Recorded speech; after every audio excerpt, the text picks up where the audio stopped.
we have to understand what our strength are. I know it's cliche, but we also need to understand our weakness. I won't even say you need to find your passion. You just need to find one thing which you're obsessed about. The thing is, our goal is to find that one passion which we want to convert as a profession. I don't believe in religion. Religion have a lot of rules and a lot of... Parenting is so very important. People do only two things. One is what your parent allowed you to do, or second thing is...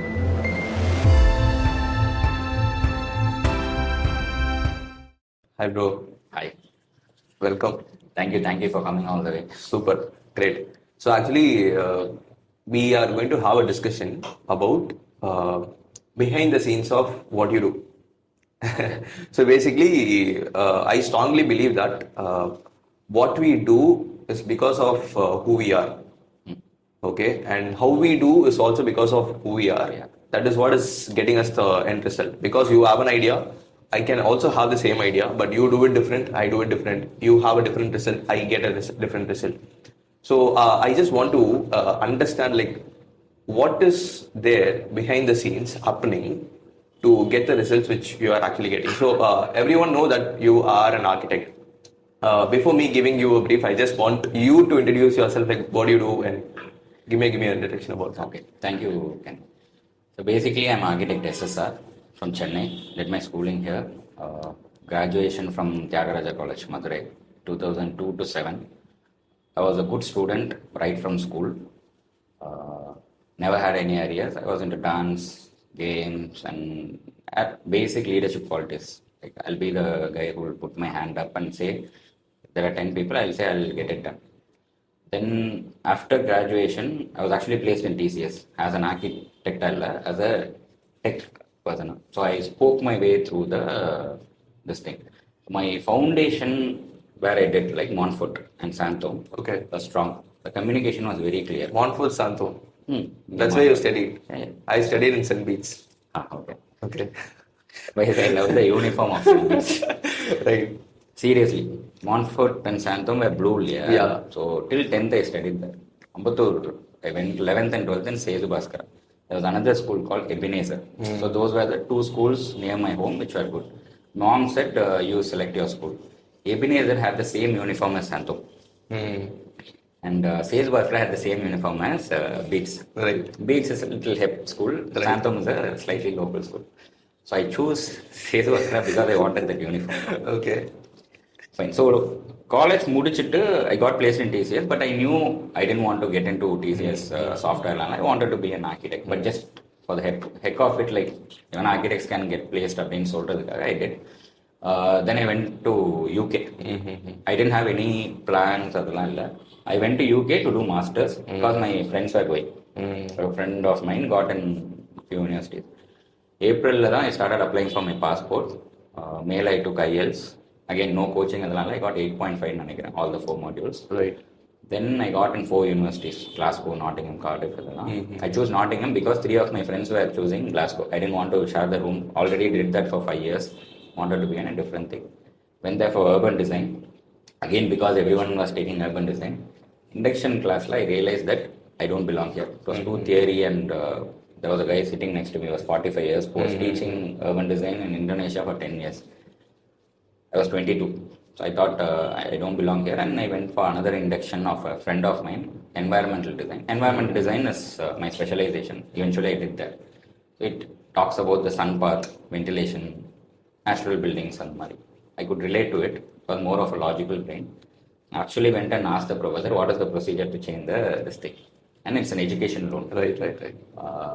He said, if you get permission from that dean, you're done. I went to that dean and he said, I want to go there. He said, I didn't tell my family or the bank back in India that I'm changing courses. It will complicate. You need to inform all those things in bank. Obviously, you know. It's the same MR, but it's environmental design, urban design. Correct. I thought it will complicate things into the I didn't tell anyone. Only in my graduation, my brother asked, you said urban design, but you finished environmental design. So I took a spontaneous decision there, did well, got caught in the recession. So 8 months on when I was a student there, I used to work in fuel station arena. That's part of that culture. But when I graduated in 2008, subprime mortgage crisis, right? So that happened. And a Big Short movie that talks about this recession. Not getting jobs, 23, brown skin, no experience, worked in supermarkets, didn't know whether my career will take, this thing. And getting odd jobs, got a job in one firm called Salori Architects for a tender, which were they pitching in India. Environmental shopping mall. So I was consultant for them. The deal was if they get the tender, I get a job there. And I was working in that supermarket full time. It was in between.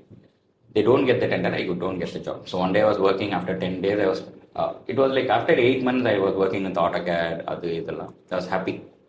I was very sentimental and emotional. Then I could hear the boss walking and did no one tell Shiva and stuff. I was just praying it was not there. Okay, I'm an atheist, but then I was hoping it was not there. What happened was they called me 11:13 and they told that unfortunately we lost the tender due to the price, not the design. So I think this is the end of the road. If we have any other opportunities, we'll let you know. I was like asking him, do you really have any other opportunity? Do you like my work? Any feedback? You want something? You are desperate and you're in. He said, I understand, but I'll let you know. By 11:30, they sent me off on I don't know what day it was. Right. Wednesday, Thursday. Right. Came out and I had to go back home. Right. Sat on the platform and cried. And I was actually coming back from a personal issue as well at that time. So I didn't know what to do. I didn't know why I was sitting in that London on a platform, being really good in academics, whatever, very positive and everything. I had no job there. Okay. So that was one instance. Then I moved on. Then, went back, told friend. From next day I was working in the same supermarket.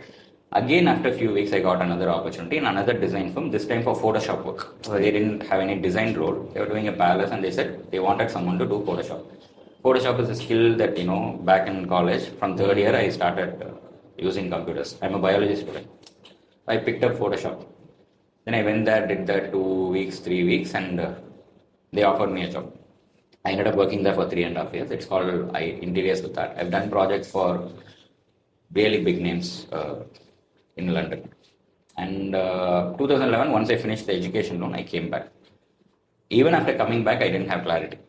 So I worked with a startup for 3-4 months. We did one project, a renovation in Chennai. Then I worked with few big firms. One of the firms is L&T. I did 2 green buildings, energy efficient buildings. And I didn't like it there because of the engineering firm. I'm more of a creative architect. Then I rejoined another startup which had like 7-8 people. The founder was my college friend, junior. From 7, we went till 120, 113, like 1.5 years, 2 years time. I realized that by practice, I became a good entrepreneur. How to talk to clients, how to convert, how to negotiate, how to set process, how to grow team. And eventually we realized that to grow in architecture, you can't grow a vertical thing. Like you can't have 1,000 people in one location. There's not enough job. You can not do it. It's not a scalable profession. Like you have 10 people doing 10 projects 1 year. You'll need 20 people to do 20 projects next year. Okay, actually going through this process of starting and figuring out something, going to the college and then moving as an entrepreneur, I just want to ask something like, see, in the process of you going through these hardships, what do you think the process of decision making takes? What is the importance of taking a right decision at the right place? Because you took a decision of going there and then moving to a supermarket, getting something done. So how immediately we need to take a decision? One thing is you immediately plan to go and work somewhere. And second thing is you plan to change your domain inside the college. What I feel is like a lot of people don't have the guts or the potential, or I don't even say potential, they have the potential, but they don't have the guts to take that immediate decisions. Like how important is that? Okay. All those decisions were impulsive.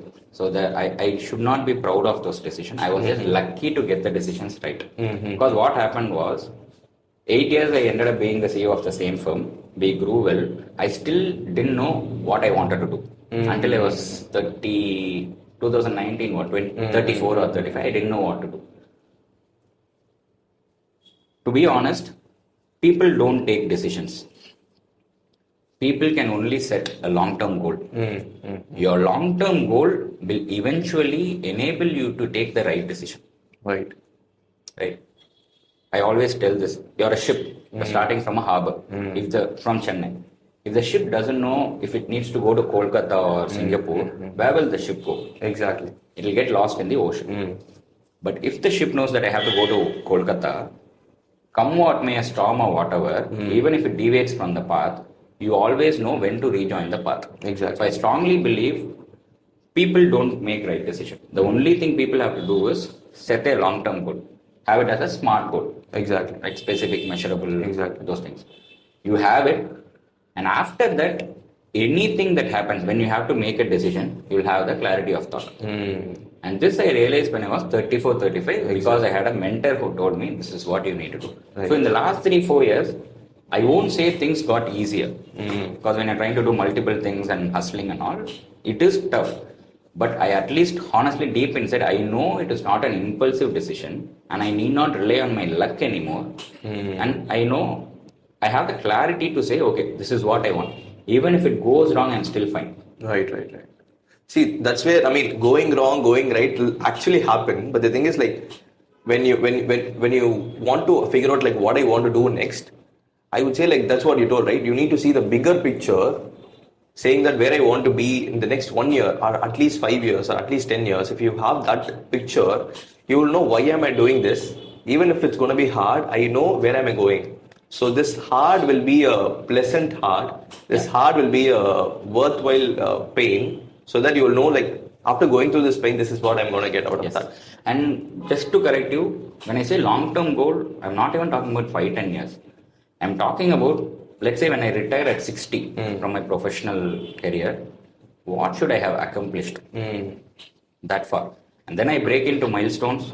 I have 6 milestones, which I don't tell out, but I know those 6 milestones. I'm en route to get my first milestone. So my first milestone is my short-term goal. Right. Which I don't have a time duration, I have a range, 3 to 5 years time, but I know what the first milestone is. Last 3 years, I'm actually working for the first milestone alone. That's my short-term goal, and I have an action plan, and I need to know what skills I need to develop to implement that action plan. Like for example, public speaking, or knowing the nuances of content marketing or digital marketing. How a tech team works. So all that is part of the process. So kind of fine-tuned. A very interesting thing I want to understand. Like, you are a well-known architect in your industry, and a lot of people, you are helping a lot of people. What if you are not an architect? What would I have become? Yeah. Okay, it's a hypothetical question, right? So like everyone, I wanted to become, lot of things. Once I wanted to become. Because I wanted to ask this question because when I completed my schooling and I was looking out to go to get some courses, I was also a biology student. So I gave 2 options to my father. One, I want to take a biotechnology because I'm so very interested. Booming. And second thing is I draw very well, so I wanted to take architecture. Biotech. In India, we don't have much scope and much ways to explore stuff. So my father told, no, let's not go with that. And next option is architect. And to become a good architect, you need to have background and all those stuff. He told that. So I didn't have the option to take that. I took physics and my journey went in a different way. So I just want to understand, like, a lot of people are doing architecture and few people are figuring out, few people are doing really well, most of the people are not knowing what to do and all those things. Like, what you will be doing, if at all, if you're not an architect? If not an architect, based on, this is retrospective, right? I'm looking back and saying, I could have become a really nice lawyer. Or a chartered accountant. That's how my brain works. Very logical, very analytical. Less creative. Do you think every architect's minds will be like this? No. You need to be more creative. You always need to think out of the box. You should not worry about what will go wrong. I do the exact opposite. My brain thinks that way. More of analytical and logical brain. So since you asked, I'm saying I would have made a good lawyer or a chartered accountant, or this one. Whatever I do, I would have still done public speaking, or I would have grown a community, because that's the innate character. Profession doesn't decide what we do. I would have still done the same thing. I would have identified problems there, and I would have tried to find a solution for all. or I would have become a dancer. Exactly. See, this is where I feel the character plays a very big role in your profession, because see, your character is a very strong base for you to build the profession that you have right now. You are analytic, you are a logical person. You think numbers and you think big, right? That is what made you to become or build or become a CEO of a company or build a company, right? So that is something that. So basically, you need to identify like who you are, then figure out like whatever profession you take, you can just add that and make it happen. We have to understand what our strengths are. I know it's cliche, but we also need to understand our weakness and come in terms with the weaknesses. Focus on our strength. Okay. Focus on your strength and also your weaknesses. Kind of. At least understand, acknowledge that we have a weakness. Right? I also have weaknesses. Okay. I acknowledge it and I'm working to become at least an average in that weakness. It's not that we can't, just like that wash off a hand. So the thing is, there are two decisions I made in life. One is, I said, okay, I'll become a CEO, take care of the finance operations of my previous firm, and not do design. That's a big call, right? Not that I'm bad in design, but at that time I had to do that. And only because I did that, I'm doing whatever I'm doing currently. So that was again an impulsive decision, but I took that decision. And one thing that you said is right. To become a successful architect, successful practicing architect, you need lot of background. In other words, background matlab, you need good connects, you need to come from an affluent family. This was the case until 2010. Okay. I think after that we tried to break it. We broke it. My previous company, we broke it. The founder, he didn't come from an affluent family and all. We started from scratch. At DHER for Architects, my community, where we have India's #2 architecture community. So we have like 5,000 architects so far. We would have touched more than 10,000 people. We are trying to break that myth. Like, you actually don't need connects or network already to become an architect. You can build your connects and network and still be successful in practice. But what you said is right. You need connects, you need those things. Okay. What do you think about finding your passion before becoming what you really want? Okay. You need to find your passion. How did you find your passion? Okay. 2018-19, 14 years after graduation, lot of money, lot of name, was doing wonderfully well for me, my company as a CEO. But somewhere I didn't know what next. Every 3 years you get bored with what you're doing. Like I got bored. I once quit architecture. 2016 I quit architecture. I went and did stock trading. I didn't want to deal with human beings. Okay, and it's high pressure. Architecture is high pressure thing. You have to manage the clients, team, vendors. Every day there will be hundreds of issues, so you need to have that mind to do it. And the stress was getting to me, so I took a sabbatical. 6 months I was doing stock trading, made money. I approached it like a business, had my own training, making money. But then somewhere those 6 months told me that I missed architecture. I have to be there because it becomes habit. 14 years you've been an architect, and I had to come back there. Okay, that one. So 2018-19, I was not happy. Okay, again this happened randomly. I realized somewhere, someone asked me, like I had a mentor who kind of told me, he asked me one question. When you retire, what do you want to have accomplished? At that time is when I started thinking. It took me 2 months to find the answer. Okay.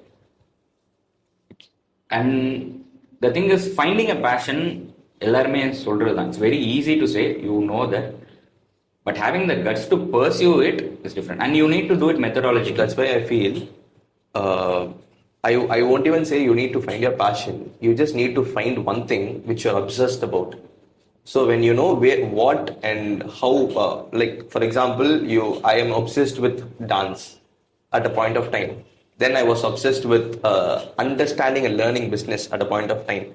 Then I was obsessed with doing business at a point of time. So you just need to find one thing which you're obsessed with and start getting obsessed and start working around that. In this way of getting obsessed, you will figure out like what is your passion is all about. After starting business, then only I felt and then only I realized that my passion is around teaching people, coaching people and helping people to become better in what they do. My core strength is my words, the communication which I do. That is what is influencing and impacting people to become better in whatever they do. So in the process of figuring out your passion, you just need to find the obsession that you have on something and get so very inside that you don't think about anything outside. Yes. And when you're getting focused in your obsession, you get your passion so close to you, and you will get interact with that very soon. That's what I feel. I'll rephrase what you said. I've gone through the same process. The thing is, our goal is to find that one passion which we want to convert as a profession. That's a difference. We can have a lot of passion. I love dancing. That's a passion. But will I do it as a profession? You need to have a certain criteria. Exactly. The first thing that we need to do to find a passion which we want to convert as a long-term profession, you need to do everything that you're obsessed about, that you like. Right? You have to figure it out. And then the passion will find you. Right? Like, okay, this is what you have to do. It's a thing. Like, after a point of time, you'll get it. I have a 4-step method which I teach my community. One thing is, if you want to validate if this is the passion that I have to take it as a profession, first thing, you need to be obsessed. You need to do it day in, day out. That is like, you have to have a passion for it. Right. On a Sunday evening, will you do it? Even if there are no people looking at you. Just to make you feel better, will you do it? I will do DHub. That's how I feel. You will do whatever you're doing, right? Second thing is, to convert a passion into a profession, you need experience or expertise. You should have already had experience. There's no shortcut to experience. Time. You should have spent hours and hours. Or you need to acquire the expertise. Illana, you need to figure out, okay, to make this passion into a profession, I need to learn this. And the clarity, you have to work towards it. Third one, is there a market demand for it? Because it's a profession, it has to make money. Is there a market demand for it? And you can do a lot of research methods. Whatever I'm doing at DHub, is there a market demand? Huge market demand. When I say market demand, it's not just the money. Are there people willing to pay and get that service or product? Something like that. And the fourth thing is, future-proof.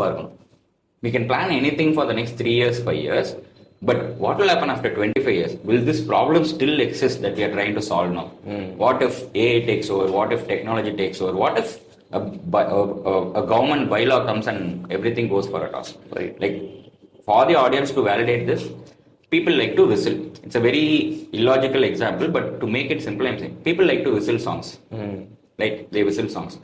If you filter it, is that a passion? Yes, it is a passion. Chuma drive பண்ணும்போது we will whistle for hours and hours. We don't need anything. Experience இருக்கும். Future proof, but will people pay money for it? Not sure. You should be extremely good. Beatboxing. People might pay you money for performing. Public speaking. Yes, people can do. So, எனக்கு personally what happened was, dancing is a passion. Business or teaching or mentoring people, that was a passion. And I didn't have that experience of mentoring people, which I went through. I told you, right? I did 110 free one-to-one sessions with architects. 1.5 hours. So that is like 150 hours of knowledge to become a mentor, answering their own questions. So dance abdin vandaduna. Will people pay money to watch me dance? I'm not sure. I'm old, more than 35, right? So I didn't take it. But this, I had everything ticked, so I took it. So the thing is, to find your passion, you should be willing to experiment. Do everything you want. Wander with intent. Randomly ellam pannakudadu. Wander with intent. Settle when you find your passion. Set a long-term goal. Come what may, you'll keep going. And win or lose is part of any this thing, but you'll at least have the clarity. If you lose, you'll stand up again and again go and try. Okay. See, let's understand like how we are running our day basically. So the thing is, you do a lot of stuff, right? You run a business, you run a community, and you're figuring out your mind is going in different areas, and you're experimenting that as well. So let's say if someone is also figuring out their ways, and they are already in a business, or they already in a working, they're already working, and they want to start a business, or they want to start their side hustle. Let's communicate from our end, saying that how is your day is occupied, and what you do to set your mind and focus, what you do to handle your team and get the productivity outside. Okay. From you as well as from your team. The first thing is, consistency alone will give success in whatever you do. You have to do it regularly. Either every day, once in a week, once in a month, whatever, you have to be consistent. There's no other shortcut. Becoming viral is no more, possible. You should be extremely lucky to do it, but you can't you can't rely on luck to be successful. So consistency is the key. That is one point. The second thing is you have to figure out as a person, are you capable of being consistent? Are you disciplined? Do you have the habit of being disciplined or not?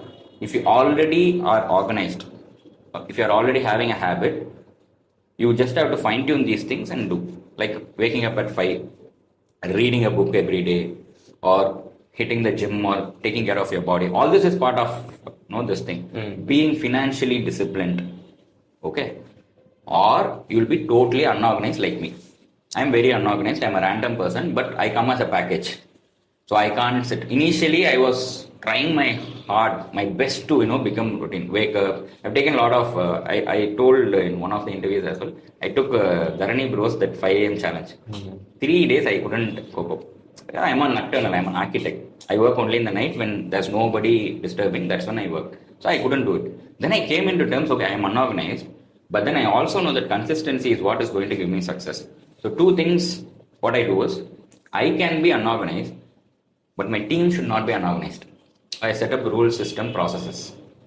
As simple as updating on what's the work plan for the day by 9:30 here or at site, they have to update. So I organize and they are organized. So one of my ventures, Space Mesh, it's going good because my team is organized. My only thing is whenever they don't do it, I'll insist them on being organized. Might sound hypocritical, but I think entrepreneurs can be hypocritical. Right. I need not be organized, but my team has to be. With D-Hub, what we do is, if you followed me and my activity, I do 2 things regularly. One is, come what may, Wednesday 9 p.m. I am on Instagram live. I'm creating long form content for my community. So when you have a community or a company, constant communication is important. One is tell the world outside what you're trying to do here. The second thing is telling the world, your community inside, what you have to do. Every day at 9 to 10, we have a questionnaire, communication. And this is tuned. So D-Hub's growth will take care of itself because 9 to 10, we have a questionnaire where architects are getting benefited. Weekly once, I'm consistent in forming long form content. And every 3 days once, I post a short form video.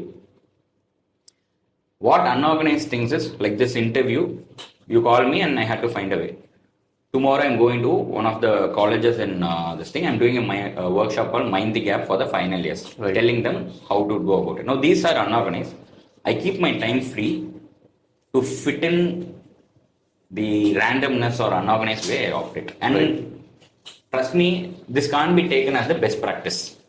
I figured out what works well for me and did. The best thing is be organized, be disciplined, because habits are the ones that will give you consistency. Right. Getting good habits is always better than having good motivation, because motivation one day you will be motivated, second day you will not be motivated. Because I believe in habits a lot. Like I plan my day prayer and I write my 5 10 o'clock what we do, just ticking the numbers and just going with a chart is something that works for me. Ideal way, whatever I told is not the best case, but there'll be a very minority. That's where we need to understand, you can be anything, but choose your way. Figure out, there'll be a minority of people who are there, like me. The thing is, you'll feel guilty when you're not doing this. We know that consistency is what will give you success.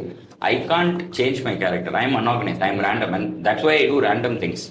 So my example is not the best practice. Best practice will be something like you to be disciplined, because consistency will happen only when you have good habits, which you also strongly believe in. But there will be a minority of people like me who are random. And for them, what I will like to say is, you figure out that you're random. And the thing is, when you're not when you're not able to make a habit out of it or be more organized, you will start feeling guilty. People like me will understand what I'm saying. You will feel guilty and you'll have that self-complaining stuff. I'm saying it's completely fine.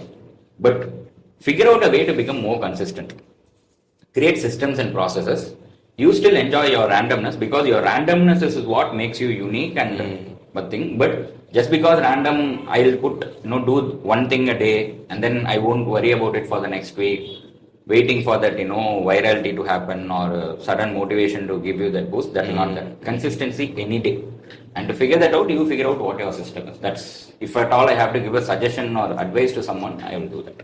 Right, right. My way of understanding and practicing this is like I am also an unorganized person because we being a dancer, we know how our friends will be and environment will be. So I was an unorganized person, but I took a decision of being organized for certain hours of time in a day. For example, I wake up at this time. I need to work from 9 a.m. to 6 p.m. After that, I can have my own time. So how can I just be an organized person in this time alone so that this can become the best and this can get me the most outcome and I can become the most productive person in this hour alone.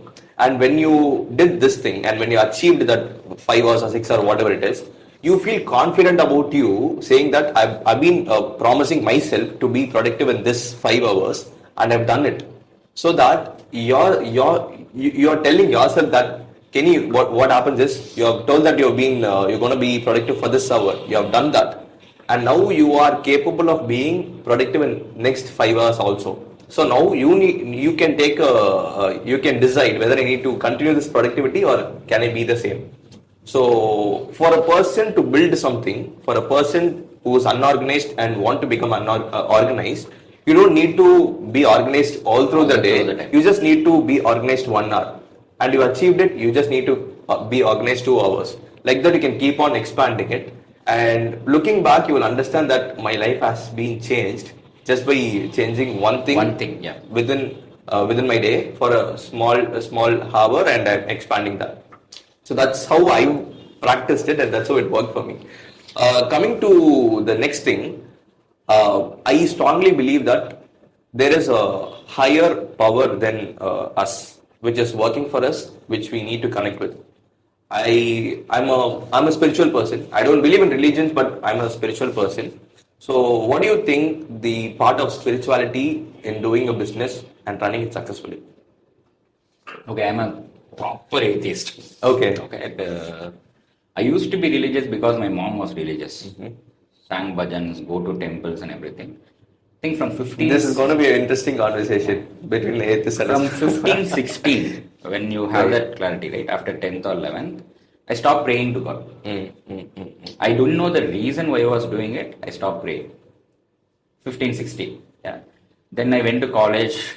Things happened. I don't remember me praying after 15 or 16. But before that, I had to do it because I was at home. Mom prays, I will also pray. I have a problem. I'll be like, do this Muruga, do this, those things. My mom is a proper theist. She'll pray to all the gods, including gods out of her religion, every day. Okay, and she does pilgrimage still there, and she needs it. Okay, so it took me like around 30 when I was married. I had 2 kids. Only then I understood why I am an atheist. Okay, I'm not going to explain why I'm an atheist. So there are few icons, political icons from Tamil Nadu, whose words made sense to me. Okay. Black shirt. So I realized the logic behind why I am an atheist and why I have to be an atheist. But the thing is, as an atheist, I realized that I have to respect the belief system of others. Everybody has a belief system. You have a problem, you need someone to look up to. There are personal gods. Okay. I've also participated in debate show. Nia Nana spoke on this topic. Okay. As a participant. Okay. I don't believe in spirituality. I don't read books. I don't understand everything. But I think I believe in humanity. Humans are in nature very good. Everybody. Not like showing in movies a hero is there, a villain is there. A hero and villain will have the same story. They were hurt by the world. Okay. The hero wakes up and says, I was hurt by the world, but I'm not going to let anyone get hurt. Right. You become a hero. Right. The villain is also hurt. He wakes up and he says, this happened, the world hurt me, I'm going to ensure the entire world suffers the same pain. Right. Humans, right? The situations, all those things are the ones which drive you. Right. Religion, believing in a God, believing in spirituality, all those are personal choices of people. There's a reason why religion was formed. To organize people, to have discipline, which was needed. I'm not saying, even today you might need religion. But as an atheist, I understand that I have to respect people's belief system. My wife is a theist. My kids pray. My mom prays. Right. I don't say anything. I go to temples to them, with them. There's a function, they follow all the religious thing. I will not say no. But deep inside, I don't do it. Right? We pray to God. My wife prays, and she wants me to stand next to her while she's doing all the puja. Now I'll stand there. She needs it. I'm a husband. I'm a father. I have to do it. But personally, I don't pray. Okay. I got an observation in this thing. Nowadays, those days I feel a lot of people don't tell I don't believe in religion, I'm an atheist and all those things. Nowadays, a lot of people are telling this because they have the freedom to tell, and they also have a community to share that peacefully. That's what I feel. But one thing which I'm observing is because of the terms and conditions every religion puts to people, a lot of people are coming out of that is what I feel. Because let's take church or let's take temple, they have a set of rules. You need to do this. You should not do this. You are allowed to do this. You are not allowed to do this. Okay. These rules are set by people who are already inside religion, and they spread religion in these terms. As a Christian, I can do this. As an Hindu, I cannot do the same thing which I can do it as a Christian. So this kind of terms is what making people different. And people who don't like to follow these terms, they come out of that frustration and they feel that they are out of this religion and all those stuff. So even I was in that level where I don't believe in religion. Religion have a lot of rules and a lot of unwanted stuff. I don't even know why they have those rules. Okay, but coming out of that, I strongly believe in a higher energy. You can call it universe, you can call it God, you can call it whatever God it can be. So connecting with them and believing in their connection and your thought process and your goals is what going to make you attain the things. It's what I feel. I've gone through a program called TAT, This and That. It's by Mahatria. He taught me one thing, that is nothing but it's a concept where when you're coming inside this world, you are connected with that higher energy. It can whatever it is. So your life is like this. This is you, and this is the higher energy. Okay. And when you are entering inside this world, the first thing which comes in, which is you're coming as a baby. They pinch you or they give you some sweet thing, something inside your mouth. So the first thing is feeling comes in. Second thing is identifying what is that. Your intelligence comes in. Then your parents and other things, emotion comes in. So your feelings, intelligence, emotion comes in. You're getting away from God. And you can still connect with the higher energy through controlling all these things. That is basically you can do nothing for some time in a day, or you can invest your time in meditation and connecting with the higher self. When you do this, what will happen is you are connecting with the higher energy, you are getting focused, you are getting the clarity, and this helped me in a lot of ways in my business and my life and all those things. So this is how my spirituality looks like. Perfect. So everyone have their own way of spirituality, and it's allowed. You are completely allowed to take your own take of spiritual stuffs. So that's what I agree to this thing. Many youth, young people, they shift out of religion because of the rules and imposed. It's an irony, because religion was actually started to ensure people follow a certain set of rules and they abide by this thing and this thing. But that purpose is beaten now, and people don't like rules and stuff. And I think you have to be candid about your spirituality or religion. Right. Because our names carry everything. I didn't choose my name.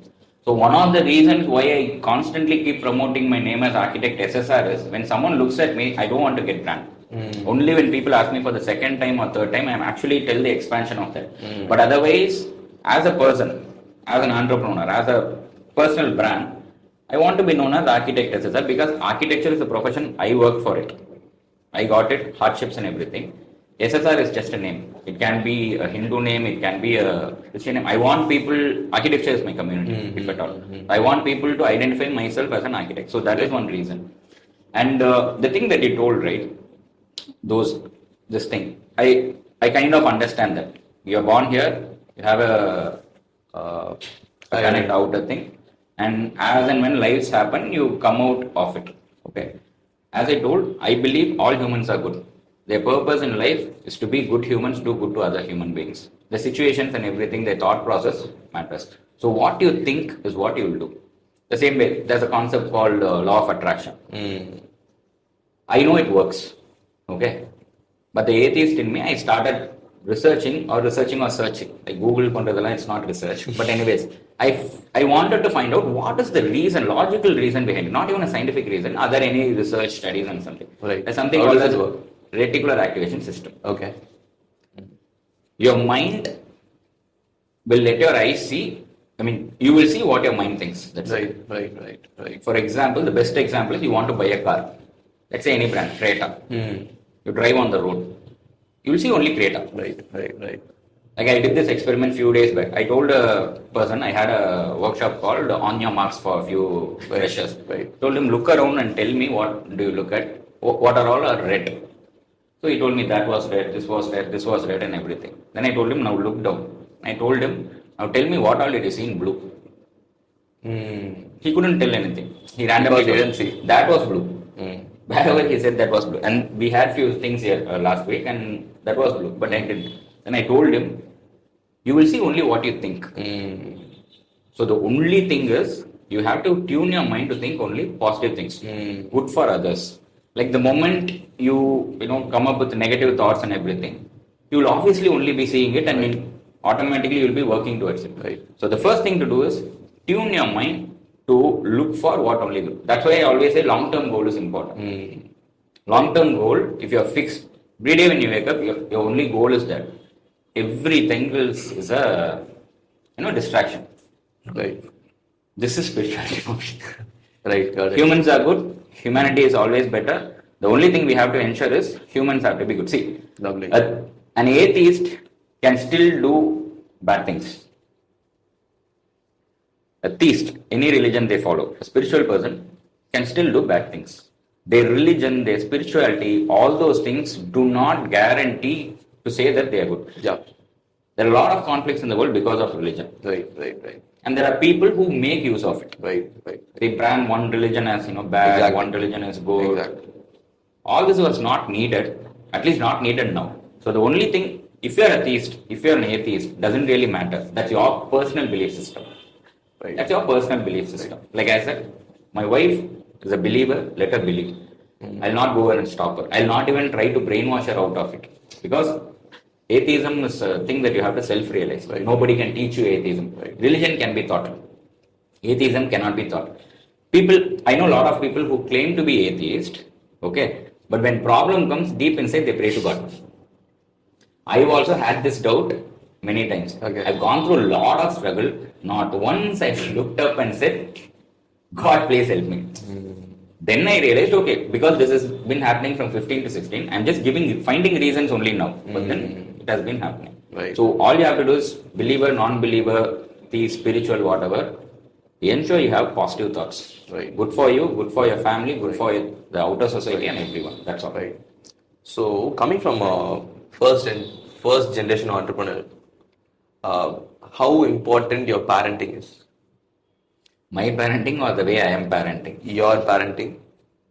And I also seen you parenting your kids. But if your kid's gonna be an entrepreneur, they'll be a second generation entrepreneur, right? So okay. So what parenting you came from and how it helped you to become an entrepreneur? So my mom was my only parent. So my dad passed away 3 months before my birth. Okay. An accident and he passed away. Okay. So my mom had basic education. PUC from that time. She knew typing. She was working in a government job. My brother was there. She was 30 years old. My brother was 5 years. She was expecting me. And she was 30 years old. In Chennai, we are not from Chennai. He grew up in a government this thing. One good thing my mom did was, because she was educated, thanks to Kamaraja, Periyar, all those iconic leaders, she had a school in her village to study. Right? Initially, I didn't like the way my mom was parenting me. She didn't allow me to get into sports properly. I'm I run 400 and I was a high jump guy. Zone, inter zone, Santo, right? We were good in sports. I was not allowed to do it after 9th. Same way dance. I was never formally trained in dance, but I'm a good dancer. Even now I dance. My mom always said, study well, study well, study well. Okay. After 30 years when I have kids, I realize what my mom did was right. My dad was an 8th grader. He was doing some blue collar job. My mom was luckily educated, so she was able to give me education. Since we put in, a good school which had strong foundations, be it communication, science, logic and everything, and it's a convent. Okay, not once I was preached about that religion. Okay, we were allowed to be ourselves. That's it. So all this is this thing. So my mom said, study, study, study. A lesson that I'll give to others is, if you know that you are the first gen entrepreneur from your family, I mean, your parents are not educated, you don't have a lot of land bank, you don't have assets, and you had education. Tamil Nadu is one of the best places to get education. Proper education system. If you have that, completely fine, don't blame your parents. Okay, you can keep blaming, but don't blame your parents. It comes with your experience. The thing is, you are working somewhere and doing it.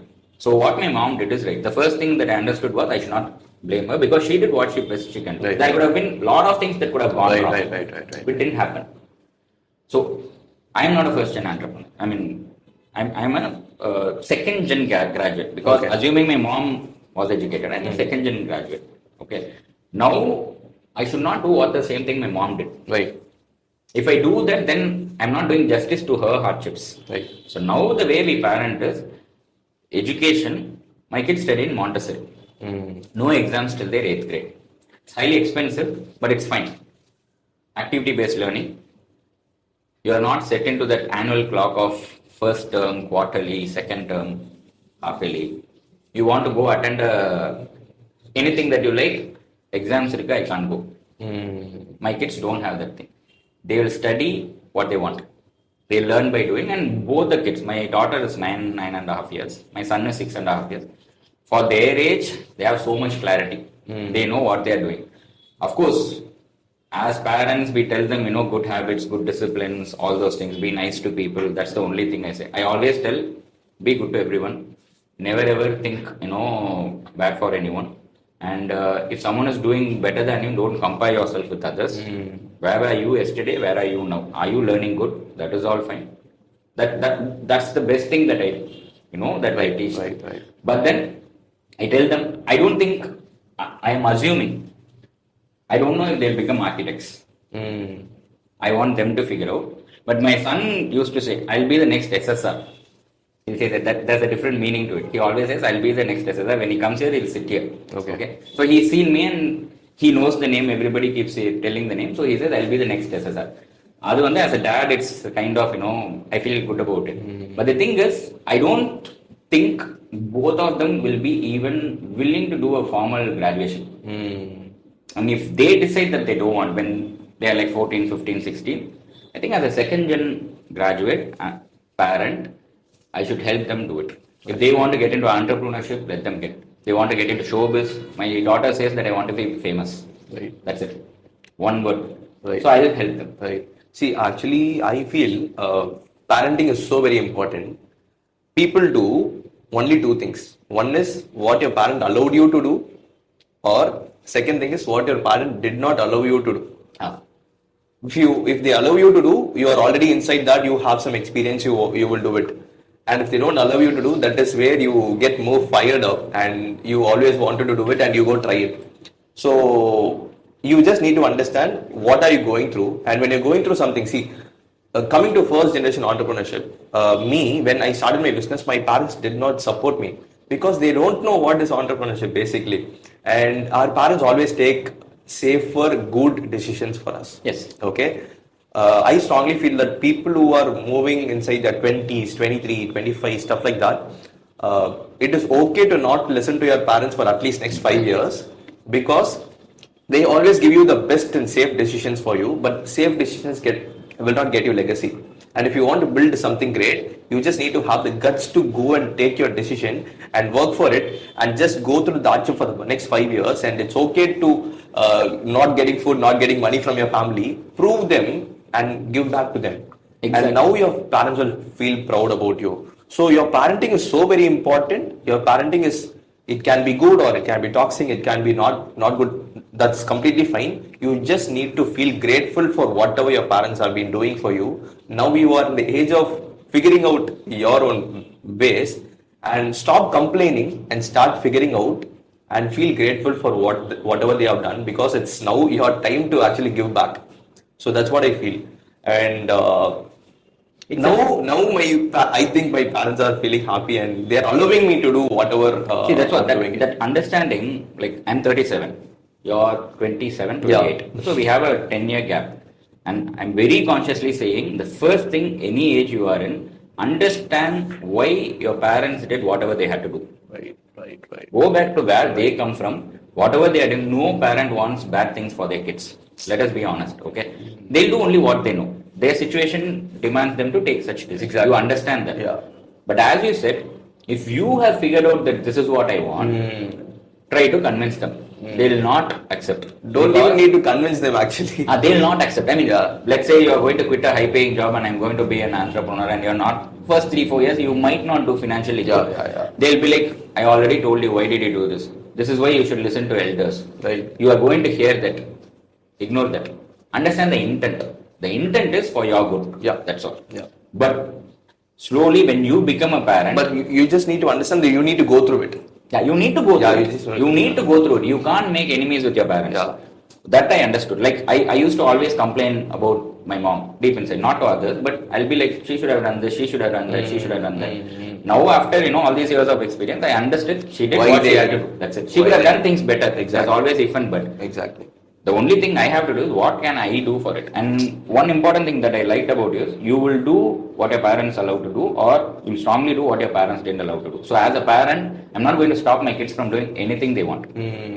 If that is what they want, I will ask them questions to figure out how much focus they are in getting that. Right. If tomorrow my son or daughter comes and says, I don't want to enter into college, I want to, let's say, dance, I want to become a professional dancer, or I want to become a footballer. I think as a parent, my responsibility is to let them do what they want. Right. That's it. They'll figure out. Even if they fail, it's their failure, not mine. Right. Okay? As a parent, I have to help them reach whatever they want. Right. And caution them of the pitfalls, tell them that the road is going to be tough and everything. Let them figure out. And even if, let's say, they want to become a footballer, they don't become a footballer, they'll at least not regret saying that I didn't try, my parents didn't help me. Right. They'll accept, come into terms with that, and they'll figure out. I mean, as a second gen graduate, I understand people will figure out what they want. Right, got it. Okay, so we've been talking more about our journey and growth and stuff like that. But I just want to understand and reveal the dark side of going through this dark side of entrepreneurship. Like, what is the hardship that you have went through and you're also going through? Okay, first things first, entrepreneurship is good. Okay, I'll tell the darker side because we should not be demotivating people. It has a lot of good things. You can do things on your own terms and conditions. That's my reason for becoming an entrepreneur. Okay, I can do things on my own terms and conditions. I can fail. I can accept the failure. I told you right now, right, about this thing. I can also experiment. I can try. You get your own time. You get to make decision. You get recognition, and you can really impact lives. If you're off, and you can change your circle anytime. But if you're an employee or you're working for someone, then you're inside the circle. When you're inside the circle, you will not even know how big the circle is. ரொம்ப metaphorical. If you're inside the circle, you will not even know how big the circle is. If you're an entrepreneur, you are the one creating the circle. You will know how small it is, how big it is.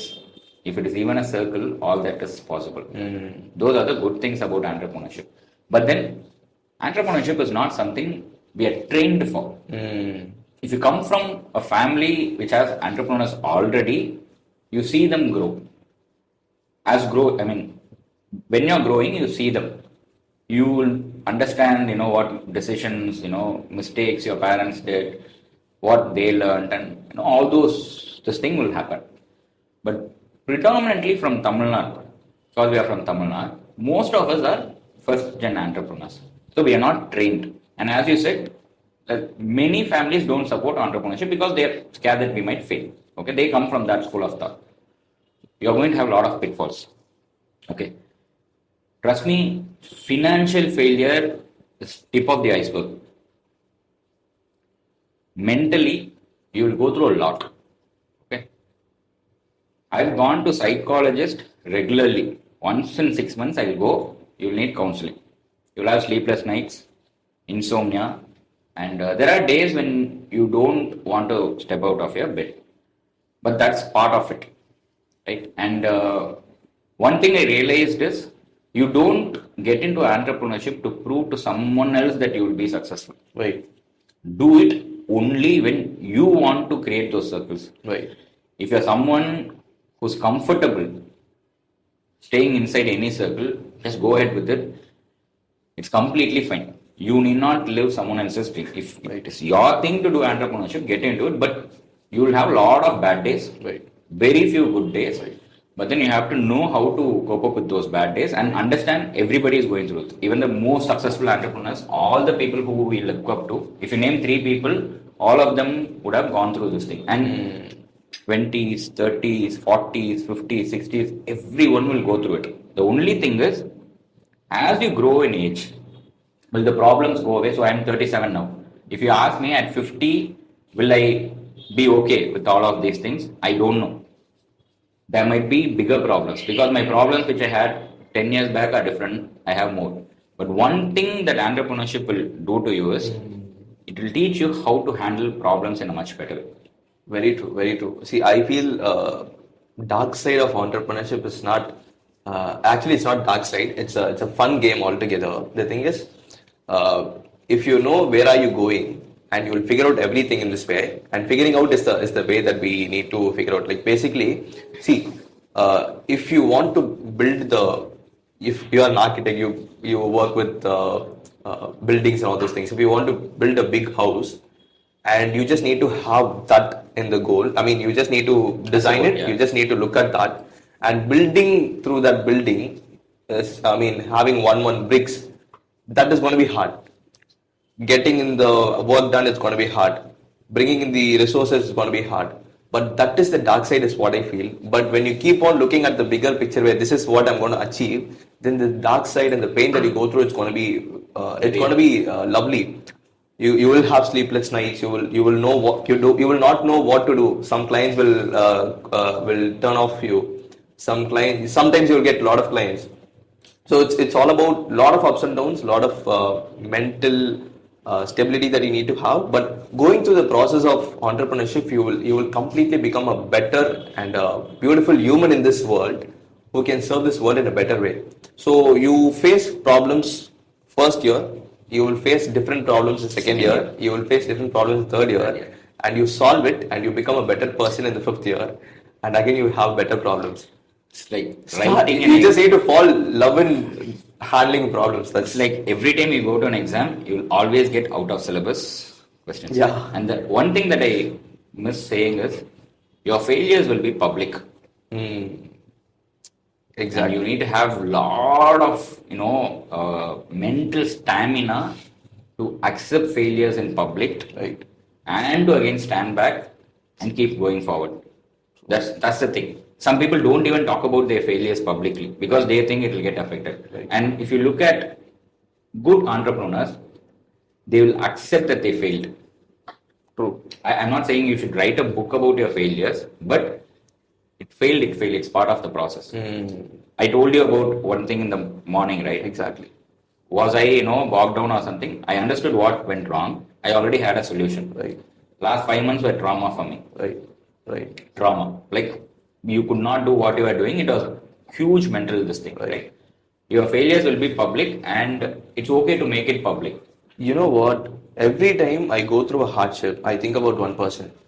Okay, and that person is nothing but Kentucky. He gone through a lot in his life, He started a lot of businesses. He failed. Kentucky is that, Kentucky Fried Chicken. Okay, KFC, yeah. So he started a lot of business. He failed. He went and committed suicide, and he didn't die. Basically, he came back. He failed in his own suicide. Yeah, he failed in suicide also, and he failed in that, and he came back. He was figuring out a lot of things, and finally, at age of 75 or 85, I don't know specific number, he started this Kentucky Fried Chicken, and he became a billionaire. Yeah. So It took him a lot of time. exactly. And what if I'm just trusting like what I'm just thinking like what if he would have not gone through all these failures? He would have not tried that.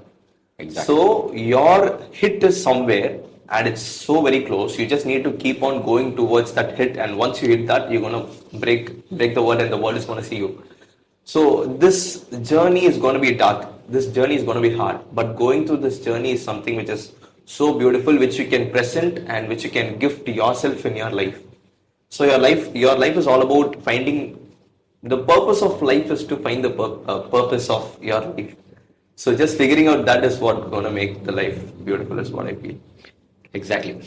Yeah. So it was a great conversation with you. Thank you.